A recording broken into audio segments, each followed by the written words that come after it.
On a rainy Friday morning, rain, that's a big story in itself. I'm meteorologist Rod Hill along with our fellow meteorologist Chris McGinness. First time in 18 days. Isn't that crazy? Measurable rain, a new record here in Portland. A trace last night went in the books, and it was shortly before the midnight hour. So 18 consecutive days with no more than a trace of rain breaks the January record that was a 17-day streak all the way back in 1948. And we're going to get to what's important, but I do find it a bit humorous. I've had so many people come up to me and go, "Can you believe how dry this winter has been?" I went, wait a minute, time out. We were well above normal precip in November, well above normal precip in December. A really wet first week of January. And then we shut off the waterworks. Yeah, what we did for about 2.5 weeks was lose the surplus, for the most part, both snowpack up in the Cascades and rain in the valley that we had built up. So now we're pretty much right there, give or take, where we should be, and now we're starting to pick it up again. Back to normal. Yeah. Here's the rain. Yeah, so here's the radar real quick. And Patrick, you can take, camera J is right here zooming in so you can see it. The white color is the snow, and that's up over the Cascades and an elevation out across parts of the east as well. I will tell you the snow level is near to above 4,000 feet up on Mount Hood right now, which means Government Camp is primarily seeing kind of a wet mix. It's just rain during the day today through the gorge, just rain up over the coast range as well. And remember, the models were picking up 1/2 inch to 3/4 of an inch of rain from last night and today.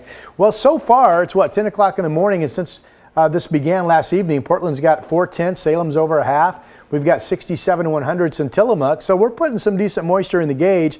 Not as much up north of the Columbia. Vancouver 35 100ths, and there's Kelso at 23 100ths. And now we're going to be shifting into what you're probably watching the stream for, and that is our winter headlines. And Chris, let me give you this one. Winter storm warning issued for the Coast Range. Now this goes into effect overnight tonight and then during the day tomorrow. There's a sharp drop in snow levels once a front comes in this evening. So that's not today, that's later tonight and tomorrow. But currently in effect today, tonight, and tomorrow is the winter storm warning for the Cascades. And you know the drill on that. You'll need your change and traction tires. Come on in, Chris. What do you think is the most pertinent headlines we get going with our snow level information? It's been 3 weeks since we've had to worry about any kind of snow. Yeah. Even in the higher terrain, really, right? So there's that. So just going back to talking about travel concerns, and we talked about this a little bit during the morning show. ODOT has actually upped the fines for trucks that get stuck out on the roads if they don't have chains on highways that have chain requirements. It's something like $880 for the first offense. So just know that if you're heading over the higher passes, the Cascade passes, and eventually probably the coastal passes, you're going to encounter snow, and at some point they may go from advisories of carry chains with you to no, you must actually have them on or have studded tires or winter tires, snow tires. So. Is that different for, like, I drive a Subaru, a car, and so I have the latest rated snow traction tires. They have the rating on them of four-wheel drive, so I'm typically okay, I believe. There is a specific rating though of tires. You have to look for the winter tires that have that little peak on them. And I have that. Okay, so if you have those, then you have winter rated tires, and you are likely sufficient to be within legal. But for trucks, they want you to put chains on. In you got to have. So you've got to have chains on your drive wheels, chains on I think some other wheels, and truckers know this. But the important part about that is, and this is why ODOT has done this year after year after year, and this is especially prevalent out in the blues. Interstate 84, of course, gets up to like 4,000, 4,200 feet. They have regularly have trucks getting stuck on snowy passes, causing backups and causing them to shut the freeway down for hours at a time. So that's just kind of a heads up that, I mean, we don't necessarily foresee that type of nasty weather happening, but if you're heading up into the higher terrain, just be prepared. Know that, you have a reason for going up there and know how to drive in the snow and be equipped for it. So let me get you through some of the nuts and bolts of the forecast, and then Chris is he's put together some animations to better explain what the weather pattern that meteorologists are tracking actually looks like. So we mentioned the winter storm warning currently in effect for the Cascades. It's kind of a wet mix today. That seems to be true at 4,000 feet. But then overnight tonight and by tomorrow morning, we've got the snow level plummeting below 1,000 feet. So the lower elevations getting up in the Cascades for the weekend only could be looking at up to 8. That's a snowstorm, right? And then certainly at 5,000 feet and higher, you've got more like 20 inches expected to come down. So far, Timberline's picked up 4. Coast Range, weekend snow. This is more difficult because the weekend precipitation is scattered. I mean, we have big chunks of moisture coming through on this Friday, and we have a storm front coming in this evening. But after that, it's scattered precipitation, which means you could have this much in this spot, this much moisture in another spot. And with scattered, it's tougher to rack up any significant snow. So for the Coast Range, I've got a broad wording here of just flurries to as much as 6 inches that could accumulate. Again, the higher passes are Highway 6 and 26 over the Coast Range. Highway 6 goes into Tillamook, where those highways get up above 1,000 feet. So graphically, snow level could settle as low as 500 feet tomorrow. Now that impacts a lot of the higher metro and valley terrain around the area. Had somebody write us in, does this include Mount Tabor? Yeah, Mount Tabor goes up, I believe, above 500 feet. It goes up to 600 plus feet. Also, some of your major highways in town, I-5 at Capitol Highway, that's up to like 650 feet. The Sylvan Hill, Highway 26, that's 750 feet. And then some of the higher roads in town, Burnside gets up to literally just shy of 1,000 feet. Oh, wow. Burnside carries what, like 20,000 cars and trucks a day. So these are, when we start talking about 1,000-foot snow level and 500-foot snow level, now we should have a little bit more of the attention of the greater Portland, Vancouver metro area. Not only that, but of course, Clark County, Prune Hill, you get up into areas just east of Battleground, and then getting up into Cowlitz County and just out of what I'll call the lower Columbia Valley. You get just outside of Kelso and up into some of those hills. They easily get up to 500 to 1,000 feet. So those areas are areas that will be cold enough eventually, we think, to support possibly some accumulating snow in this forecast period. And the snow level keeps getting lower. I mean, I had a reason to put these numbers. They're graphically tied to indices that meteorologists look at. But 300 feet on Sunday could be lower in the morning because we could wake up even in downtown Portland to freezing Sunday morning. And then 200 feet or lower. I mean, I live in Hazeldale. I'm at 200 feet. You don't really think about it much. I live in North Portland. Our elevation's 192 feet. And then basically, if you look at some point Monday, and then certainly Tuesday and Wednesday, it makes sense that every bit of precip that falls out of any cloud would be just snow because the air aloft is all cold and there's no warm layer. The biggest question out of all this is, are we going to have enough moisture to really be impactful? You could make the case we're going to be looking at some partly sunny days at times with snow flurries, and Chris is going to get into more of this, but you could also make the case that we could have a little 2 or 3 hour, 4 hour window at some point overnight, morning especially, where there is some heightened shower activity that could drop some snow when temperatures are down near freezing. And of course, the best chance of that is the higher up you go. So the Valley Hills over the weekend down to 300 feet, I think is the best chance for some flurries. So maybe there's a little cluster of shower activity that puts down a couple of inches. I really think through Sunday daytime, with the possible exception of early Sunday morning in the flats of the I-5 corridor here in downtown Portland, we're mostly looking at rain. And Chris, here's the latest futurecast. This is all rain. The bright colors are heavy rain pockets. This is 3:40 That's this afternoon. basically the front. Yeah. It's going to drop those snow levels once it passes. And now see, the front is, it's now past us in the 8 o'clock hour, and that's why you've got the break in the moisture and the scattered showers filling in behind it. But it's going to be heavy snow rates up in the Cascades as the snow levels rapidly fall overnight tonight into tomorrow morning. It could be really difficult travel up there tomorrow morning. I mean, ODOT, my goodness, they really do a great job up in the Cascades of plowing those passes in the heat of the storm. Here's tomorrow morning. What I want you to point out here, this is green. This is the model saying, well, it's just rain showers up and down I-5 and what I call the flats of the valley. But there's snow in the Cascades. There's snow in the Coast Range in blue.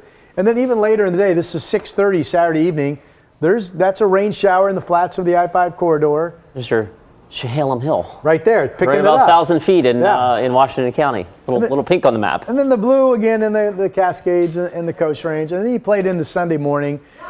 Could be near freezing. Anybody could look out and see some snow showers in the air. This shows, rain hitting the coast, but then boom, just like that, near the beach and quickly up in elevation, you run into snow in the Coast Range. But if you look at this right here, I think this is as far as I've got this playing out. I mean, it doesn't look like there's certainly not a big storm front coming in. So again, going back to my point about scattered precipitation being tough to pinpoint if it's going to have an impact on us or not. Yeah, some folks get a shower, some folks get 2 or 3, and a lot of folks see nothing. Yeah. Right. So rainfall potential. This is rain. This is all rain mostly, except in the higher terrain of the Cascades. So remember I showed you that map where Portland's already picked up 0.4 of an inch of rain. So this is from this moment how much more is going to come through the 10 o'clock hour tonight. So this says we get another 0.3, which would give us a total of 0.7 of an inch of rain. So it looks like the models have been pretty good, that there could be an inch total for 24 hours at the coast just through late today, and a 0.5 inch to 3/4 of an inch in the valley.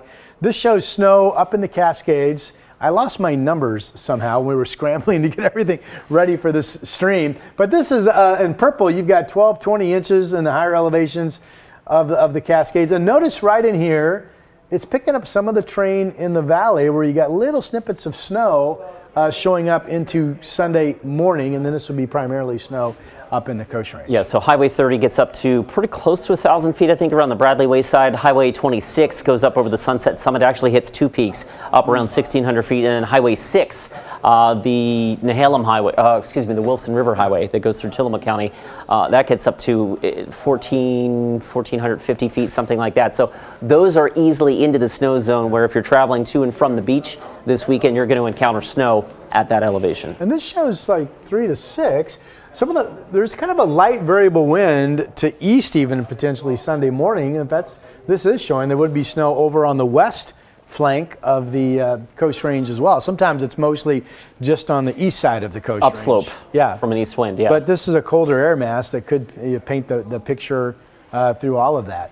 Well, there's Timberline right now. Let's see here. It's not terribly cold. It's 30 degrees. Again, the front doesn't come in until early evening, so there's actually a push of warm air advection, which you often get with the front, that it kind of rushes up ahead of the front. So they haven't been picking up heavy snow rates up there yet. And there's Government Camp, which had some snow on it earlier this morning, I believe. Yeah, but now it's 34. Yeah, it was a little slushy earlier, but and obviously San Am is almost 1,000 feet higher, and so that's a little bit more. In fact, they are at 32. So. And then the last one we have is Willamette Pass.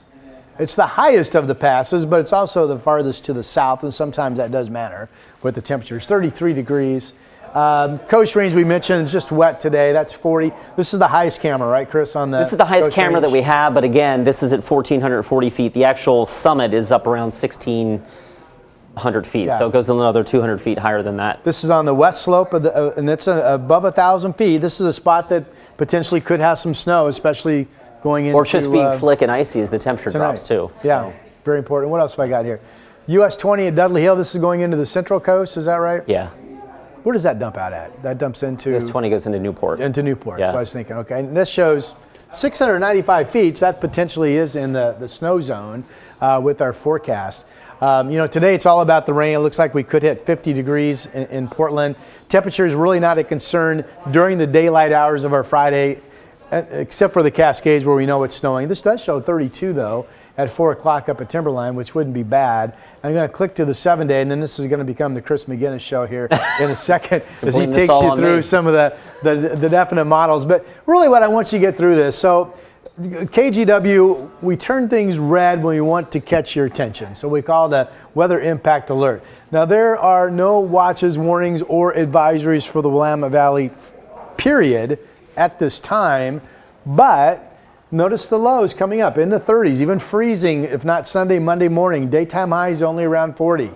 We know it will catch your attention if you're out driving about and all of a sudden you see a mix of a rain or a snow shower. And we have concerns, especially night, early mornings, that we could get a little clump of enhanced precipitation coming through that would drop some light accumulation. So all the way into Tuesday and Wednesday, these are all days where you probably want to make sure you get yourself an updated forecast on a daily basis. And now, ladies and gentlemen, Chris McGinness. You think of all those times that we get those little spritzes of rain during a rainy weather pattern. It's pretty insignificant. Yeah. It doesn't matter. It hardly even measures. Right. But that little spritz of rain in this type of weather pattern, a little spritz becomes a dusting of snow on a cold roadway, which quickly becomes icy. And so I think that I think that accentuates the fact that, we're not calling for any one particular day to be a big storm, but the fact is the air mass is cold enough any one of these days, basically moving from Sunday on, that we could have some travel hazards. So what I wanted to do then is kind of point out and give the bigger, broad perspective of the 7 to 10 day forecast, because this is an abrupt shift. Even though we've had warm afternoons, we've had cold mornings, but warm sunny days and no threat of wintry precipitation. So Patrick, if we can take max 3 now, I just want to point this out in the big scheme of things. We're going into a much different weather pattern from now through, indications are this may go through the middle of February. So we're looking at maybe 10 days, maybe 14 days into February. This is the 6 to 10 day outlook, which takes us through the 9th. So beyond the range of our 7-day forecast, and that dark purple color on there that you see, that's not indicating just how cold it's going to be. It just indicates high confidence in below average temperatures. And we are, of course, in the coldest part of our year. Yeah. So below average would suggest, okay, there's going to be a lot of mornings where we're going to be flirting with freezing. And you couple that with, okay, well, what's the upper atmosphere doing? And there's your air mass track. Rod, I know you've showed this a lot, but this goes out over 9 days. The blue colors on there represent temperatures that are below freezing, up around 5,000 feet, give or take. And so we know that the air mass between now and like February 6th or 7th is going to be cold enough to support snow down to really low levels. And then we get into where's the wind direction as to what the surface temperature is. And we know that surface temperature can vary 15 degrees from Troutdale to Portland on any one given morning. So again, highlighting the point that we want to keep watching the forecast daily to find out when these little weather systems are going to kick in. With that, I want to go to one more graphic, which goes and shows the European model out over the next... this is on Max 3 as well, this is right? we're going to stay on Max 3 here. Okay, all right. And this is the system today. And that, the brunt of the moisture that actually targets Northern California. In fact, you're probably going to hear about how they're going to get pummeled with rain and snow down there. Yeah. The clock is the upper right-hand part of your screen. What I wanted to point out is this is wider than that view that Rod showed you. You see that little clump of moisture that's offshore? It's just kind of pivoting around an area of low pressure. That low is, through the depth of the atmosphere up to, 3 miles up. And it just kind of sits there. and spins for a couple of days. This is that big circular, what's now green area of moisture just off of our coast. Yeah, so basically what that is kind of like a cutoff low, and like spokes around a wheel, it's going to send little disturbances around that general circulation that could do exactly what Rod was suggesting, which is bring us a day where we've got, a couple of hours of increased moisture. It's cold enough, suddenly that moisture's in the form of snow. So I'm just going to drag this through the week. Don't pay specific attention to it's 3:19 p.m. and the European model says snow in Portland. That's not the point, and that's not why I wanted to show you this. Although if that turns out to be true, you're a genius, Mr. Well, McGinness. or the European model is genius. But the point is that as long as that low is sitting there for 4 or 5 days, and you have little weather disturbances that rotate around that low, like spokes around a wheel, every 6 to 12 hours, depending on how those things are timed out, one of those could clip overhead, give us a quick spritz of rain. If it were rain, you wouldn't even notice it. But if it's cold, and we take that little 0.05 of an inch of rain turned into snow, could be an inch of snow. Yeah. Well, that's a big deal. And so that's why we're kind of alerting you to like, hey, we are definitely going into a colder weather pattern, a day where the forecast may change from shift to shift. Exactly. And that it's possible that some folks are going to wake up to snow. It's also very possible that we get through this entire 6 days and we sit there and say, what were those guys talking about? Yeah, that it's kind of And we hope partly that's the sunny, case. and we have flurries. Yeah. At most, the models seem to be hinting at starting Sunday, that any particular 24-hour period would have no more than a 10 to 15/100ths of an inch of total precipitation. Now, if that came all at once with a little run over an hour or two of showers, then there's flurries to 1 inch to 2 inches of snow. And we don't deal with an inch or two of snow very well. And we don't. So especially when we don't know it's coming. But now you know that it's possibly coming. yeah. Anything else you'd like to add, sir? What's the groundhog going to say on Tuesday? Oh yeah, but Groundhog Day is what? Sunday. Sunday morning. So that's a fun way to end. So if I have this correct, the old legend says, if we would have partly cloudy skies Sunday morning, which is at least a possibility, and the groundhog sees its shadow, the groundhog is frightened and burrows back into its hole, and we have 6 more weeks of winter. But that's in Pennsylvania. That's very true. But the ground rules are the same. We have the hedgehog. There's different animals. We got the hedgehog at the zoo. Up and at yeah. But now if it's overcast here locally and the varmints are out and about and they don't see a shadow, they're not frightened and they stay out, and it's going to be an early spring. That's what Groundhog Day refers to. And in spite of all that, we've added an hour of daylight since the winter solstice. So there's that to look forward to. All right. Well, the key message is right now, I think we don't see a big storm showing up, but we have concerns that there could be little clusters of shower activity, especially overnight, early mornings, that would produce some sticking snow in scattered locations. That's a possibility. As Chris just alluded to, we may get through this next 5 days of partly sunny skies starting this weekend with flurries and raindrops, and that would be it. Keep the de-icer handy. Yeah. But I'm meteorologist Rod Hill. You are? Some guy. Chris McGinness. McGinness. We thank you for watching KGW TV. Our chief meteorologist, Matt Safina, will be on shift later this afternoon. We bid you a good day.